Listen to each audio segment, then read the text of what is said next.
Yves Somusso pour Tabloïd, votre revue de presse matinale. Nous parlerons également économie sur Cameroun Délat avec Philippe Roger et Sama. Il reviendra sur les faits qui ont marqué l'actualité la semaine écoulée en termes d'économie, d'industrie, de Made in Cameroun et peut-être aussi sur cette polémique dans la vallée d'une thème. Nous aurons, vous le savez, à 6h30, le rappel des titres de l'actualité.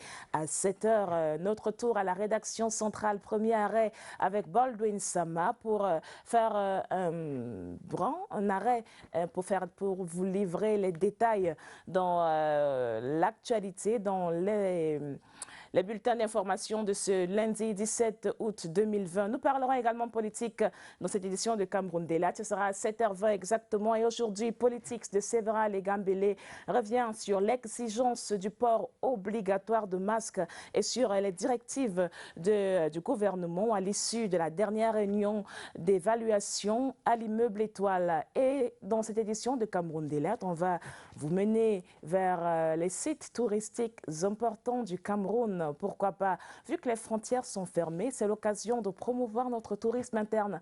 Eh bien, aujourd'hui, nous aurons une mouture des lieux à visiter au sein de notre pays. Voilà en gros la vitrine de Cameroun Delight ce lundi 17 août 2020. On va démarrer directement en accueillant un gentleman ce matin pour vous livrer la revue de presse Steve Tchegai Kembenge.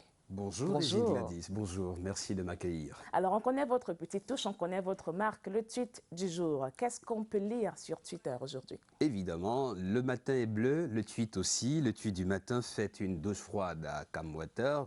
Tout ne baigne pas entre la société et la Fondation camerounaise des consommateurs qui, elle, crie son ras-le-bol à propos de la fourniture d'eau. Selon la Fondation camerounaise des consommateurs, plusieurs demandes d'abonnement payées depuis 2 ans sont restées sans suite. C'est un peu dans le cadre de l'opération Un ménage, un branchement. Et pour retrouver des rapports de bonne facture, le président de cette fondation, Alphonse Aïssia Bena, suggère comme première mesure le remboursement intégral des frais d'abonnement pour les branchements non effectués. Mais ce qui est intéressant, Régine Gladys, dans ce tweet, c'est qu'il y a une suite favorable, une réponse gouvernementale. Le président de la République donne 6 mois à Camwater et au ministère de l'Eau et de l'Énergie pour construire des adductions d'eau dans 20 villes.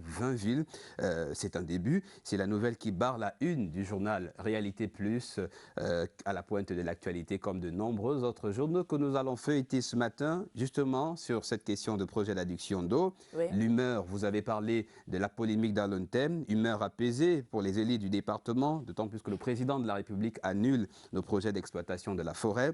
Humeur nerveuse aussi des pays amis du Cameroun, indignés par l'atrocité des meurtres récents qui ont grisé un tout petit peu l'atmosphère du pays. Plusieurs humeurs à déguster dans Tabloïd ce lundi 17 août 2020. Signature de Steve Tchegai et Kembenge.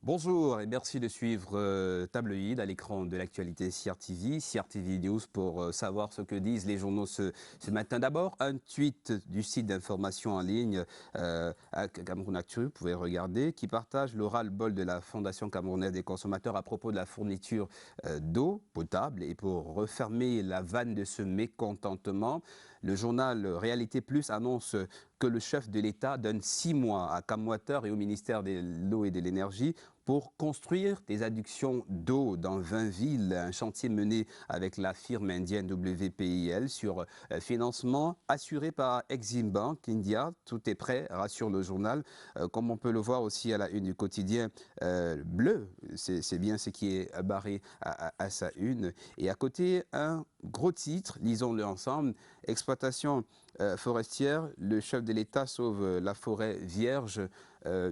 des Baux, dans le département de la vallée d'une Thème. En effet, le Premier ministre a signé un décret portant retrait du décret du 14 juillet portant classement en domaine privé de l'État, une portion de forêt de 68 365 hectares et du coup, vous voyez bien que le président de la République annule le projet. C'est à la une aussi du Pélican, qui d'ailleurs sort un communiqué officiel en appui. Vous pouvez le voir là à la une. La vallée d'une Thème retrouve donc sa fierté de terre d'orgueil que lui donne le quotidien Mutation.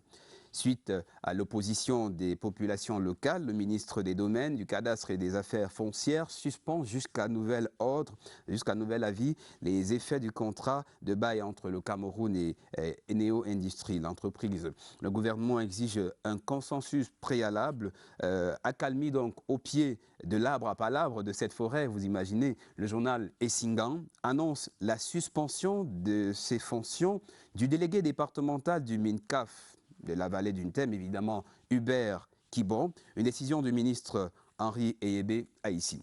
Cameroun Tribune, lui aussi, relaie un autre écho, un cri de la forêt, mais cette fois dans la Sanaga maritime où des populations sont mobilisées contre le pillage des arbres. Il s'agit des coupes massives et non autorisées effectuées par des exploitants véreux, ce sont les termes de Cameroun Tribune, et les riverains